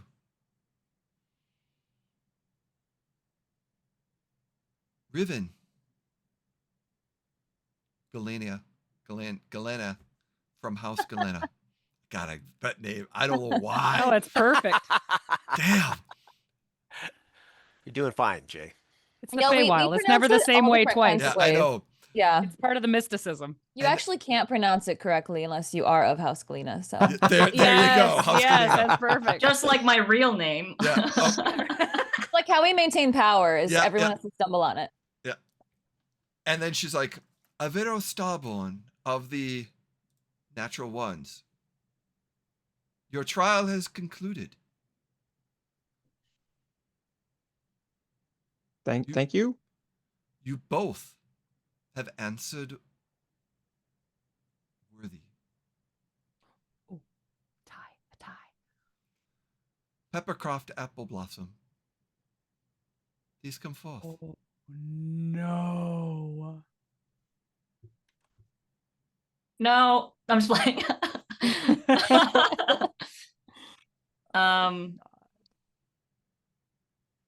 Yeah, okay, fine. PepperCroft approaches, face calm inside. She fucking moving. Looks like a calm duck, but the duck is like floating. PepperCroft AppleBlossom. The 2 suitors that presented themselves in this trial are admirable. Both answered equally strong with conviction. Equally insightful, that puts themselves above all, that would sacrifice themselves for the greater good. Qualities of any successor. I'm sorry, dear, And there's you for like the first time, the queen actually is like not as regal because she realizes what she's about to say. Oh man. The succession shall be placed upon your shoulders, PepperCroft. I truly am sorry for this. Please decide who will be your successor. For the two suitors standing next to you are both equally worthy.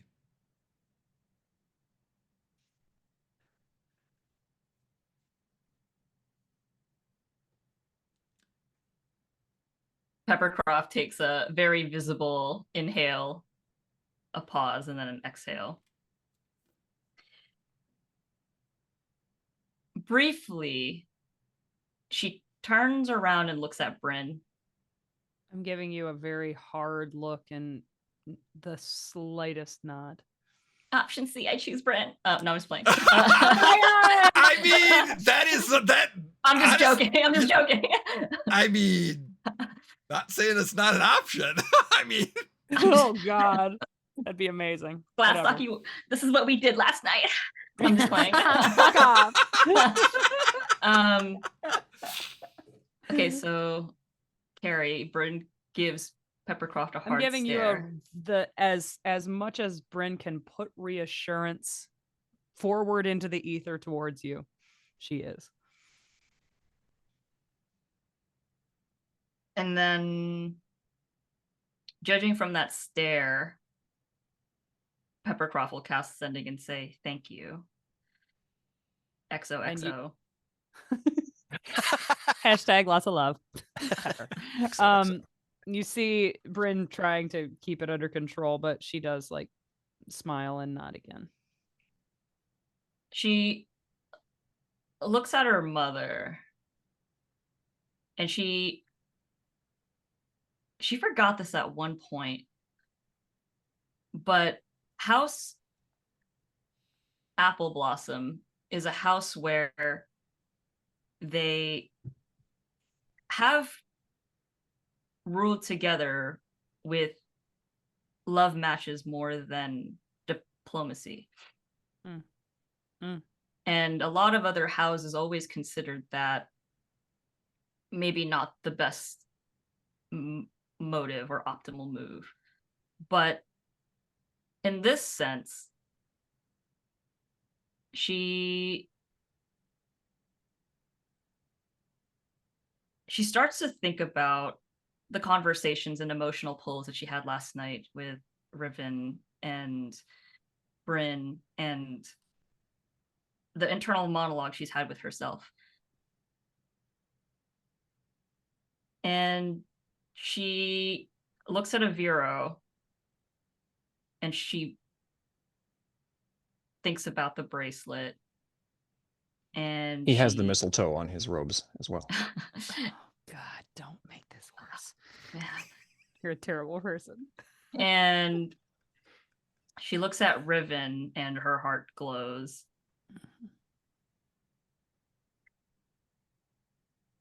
I choose House Galena. And Aviro drops and says, "Oh, thank the gods."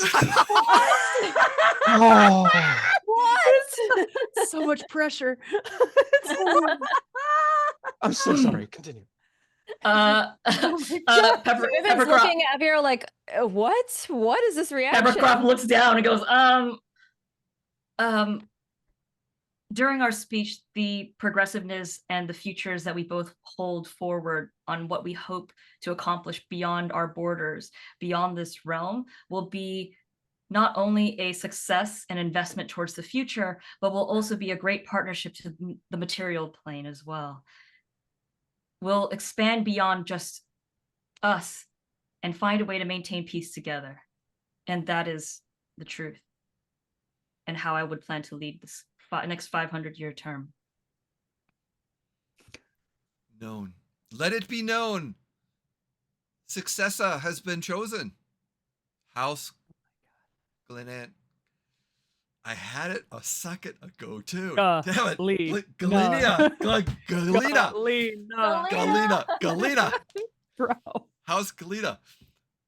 knowing that House Galena has been chosen as the successor, and that the ceremony of succession shall start tomorrow.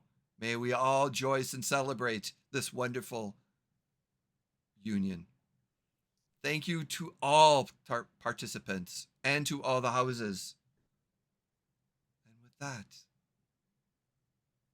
they get up, enjoy it, and there's a lot of clapping. There's a lot of joyous clapping.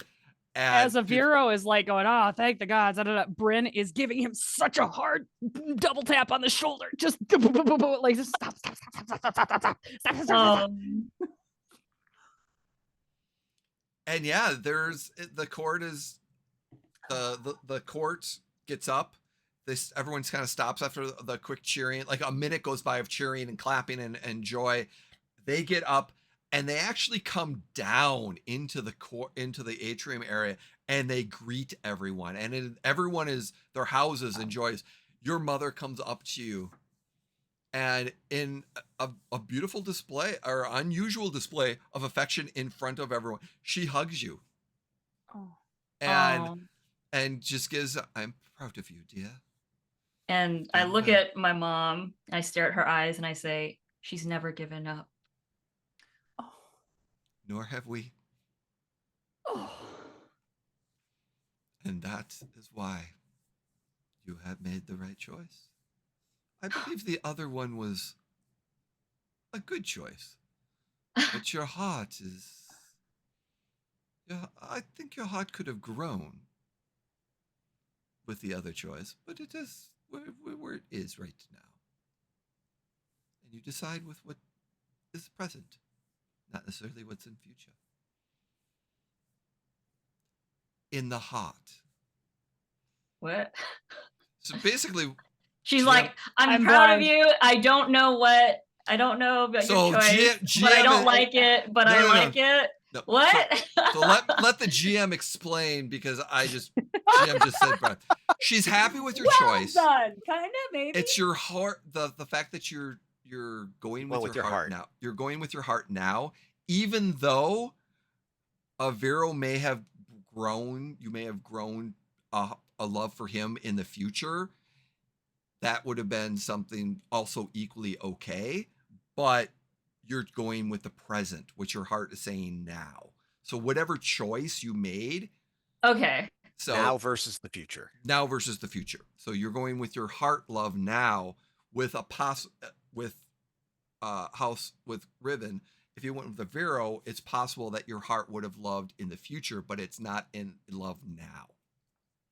But both of them would have been good choices, but she understands that right now the present is where your heart is, and that's the one you chose, which is a good choice.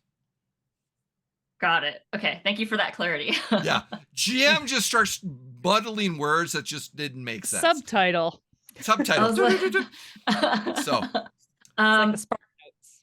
I look at my mother and say, I think I just kind of quote the same thing I told Brynn last night. I've learned that we have taken a lot of our time for granted, and I have spent time with both of them separately, and I've spent half of my life loving her and the other half not being able to love her and hiding how much I do. And I look at both my parents. I'm happy you both approve. We do. I know Dad would have wanted Thane, but it's fine. He's still a brother. I wanted to me. somebody to drink beer with. Go hunting.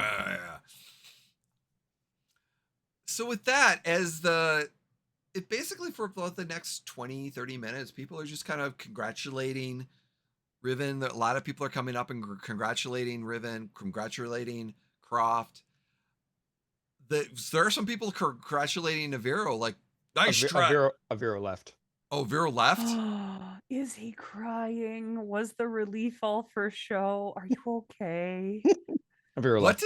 Can I go find him? Yeah, you're following. Do we want to do this in this episode, or do you want to do this in a different episode? It's up to you. That's my question. Yeah.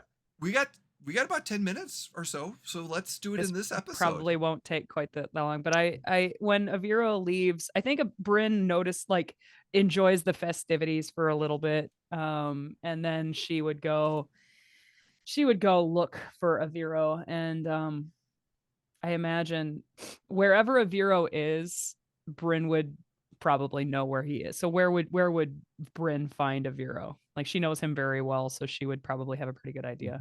He is back at the AppleBlossom Manor, and there is in that room where we had the tea and cakes with Riven and Sir Oh yeah. Eda. Mm-hmm. There were Oh, bookshelves. so like the foyer. Yeah. there Oh, were yeah, yeah, yeah. there were Dark bookshelves against the Oh. wall. He's got to go for his comfort. So food. he went and he found the study or whatever. I would show up in the doorway, of course, leaning casually, and be like, "How you feeling, loser?" That's hard to answer. I am profoundly relieved. And I am Yes. also sad. But when I Why? think about it, I think the relief is greater than the sadness. Well, are you just relieved because it seemed like a very, very large commitment to be tied to somebody like Pepper? And he thinks like you can tell you proposed an angle of thinking that he had not considered. And so why? he is thinking about it. Or just being committed to anybody? Are you a man about town? My relief has nothing to do with Pepper. What do you mean? I don't think I could co-rule the Feywild. I don't think I could do that. I don't think I could handle the pressure. It'd be a very large commitment. I don't think I could do that. That's far too many lives under my influence. That's awfully daunting. Of course. But it is big of you to know that you can't handle that commitment. And I've to known be, a lot of men that would take it and try to figure it out later. I would take it and try and figure it out later. Of course I would. But you And didn't. I would do my best. Or my This first is official act would be to abdicate the throne to Riven. To be perfectly honest, the thought had crossed my mind. So you're relieved on that hand, and in the other hand, Pepper will be otherwise occupied. Yes, that's the part that makes me sad. Makes Emotions me are sad too. stupid. Why do we have to have them? And why do they feel so much? Well, if there's one thing that this place has taught me, it's that our lives are relatively short. Mine more than yours. And maybe that's the beautiful part. Oh, don't get me wrong. She made the correct choice. I think she did. Too. Absolutely. Coming as I don't know if you know this about me, Brynn, but I tend to look at things from a practical matter. Oh, you don't And from say. it's a thing about me. And You don't say. And Riven knows how this place works. They have a history. And honestly, Brynn,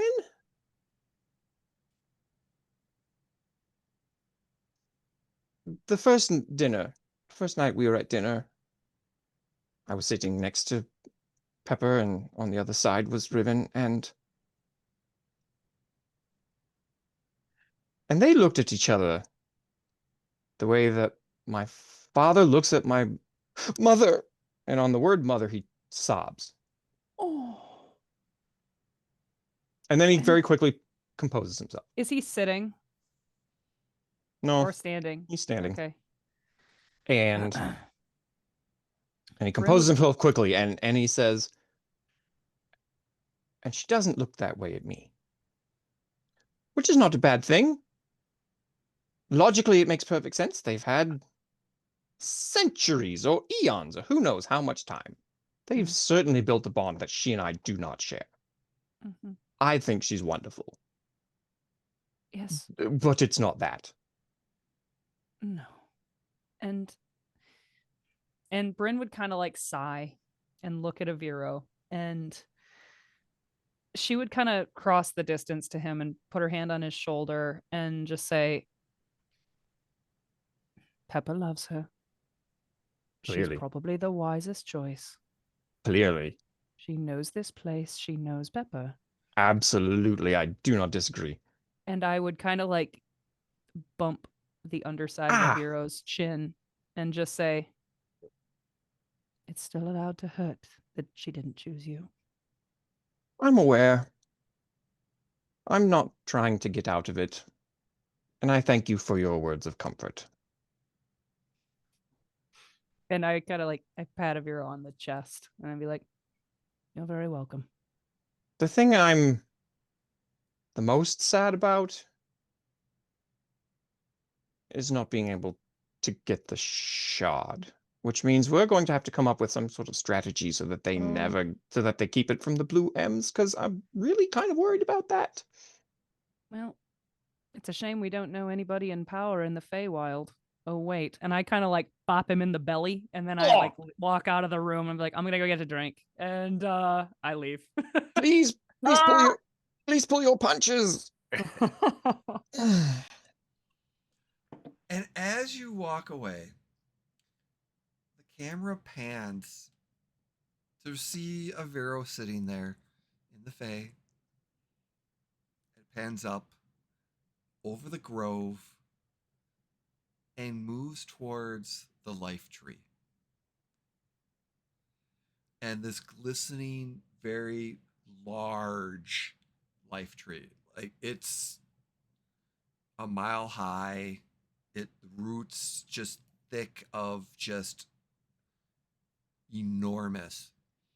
And the roots go throughout the entire realm here in the Fae. And then it just pans and it looks at, it glows. There's a glistening glow that's coming from inside the tree. And its vines kind of glow a little bit with an energy color of white that seem to go into the tree, down into its roots. As you're following this light that's kind of where it's illuminating from, it goes to a treasury, into a room locked by a strong wooden door. And in this room, there are various items. And on a pedestal, in a glass case, floating, where this light is coming from, is a shard. Oh. And that is where we're going to end this Oh episode. my gosh. Thank you so much, everyone, for joining us. Thank you, players.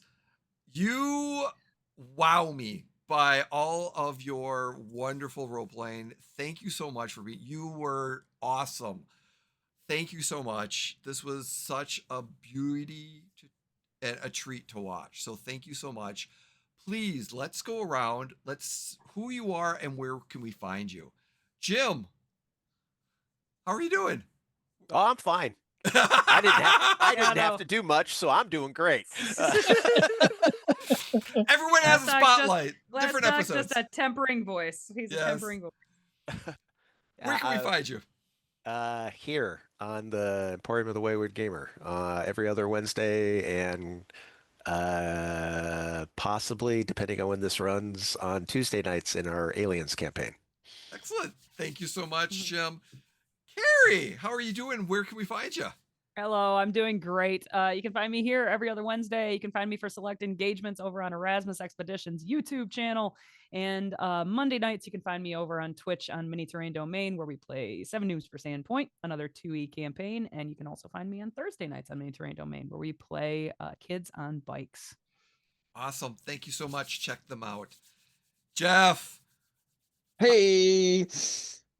I am Jeff. Thanks so much. This has been amazing. Tons and tons and tons of fun. I'm so excited. You can find me here Wednesdays at in this game, and then also Tuesdays on the Alien stream, depending on what season is running or what series is running. Also, I'll throw a shout out to our affiliates, Talon and Claw and Smuggler's Coffee. Thank you, Jeff. Jess, thank you so much again for a wonderful being here, just being at the virtual tower. Thank you so much. How are you doing, and where can we find you? Thank you again for having me. I'm doing great. You can find me on Tubi on a show called Game Bros, and sometimes I stream on Twitch at Oh Hey Jess. Thank you. Again, we still have one more episode, but this, definitely thank you. This was so wonderful to watch. Amazing. Which brings us to the talented Aviro. Thank you. The apple of our eye. What? Yes. There you go. Wow. You brought your A game. Thank you so much, man. That was just beautiful. Thank you. Beautiful. Thank you. No, it was a lot of inspiration, a lot of fun working with you all. Incredible. Where can we find you? I don't have much of a social media presence, but if you are inclined to kind of check me out, you can check me out on Fun Size April on Instagram. But regardless, happy to be here. Excited to play with you all again in our next episode. And oh my goodness, it's been a hoot. I know I was crying, but like it's been a hoot. That's acting. It's fine. Oh, yeah. We got like 5 minutes in, and I was like, oh shit. Oh God. Okay, we're going for it. Here we go. Lock in. Dang. There we're at. Again, thank you everyone for joining us here on the VLODs. We appreciate you. Again, thank you so much. Have a great time, and we'll end with our usual saying of please be kind, don't be a jerk, a dick, or an ass, or any of those other things. So amazing. Take care. See ya. Bye. Bye. Yeah.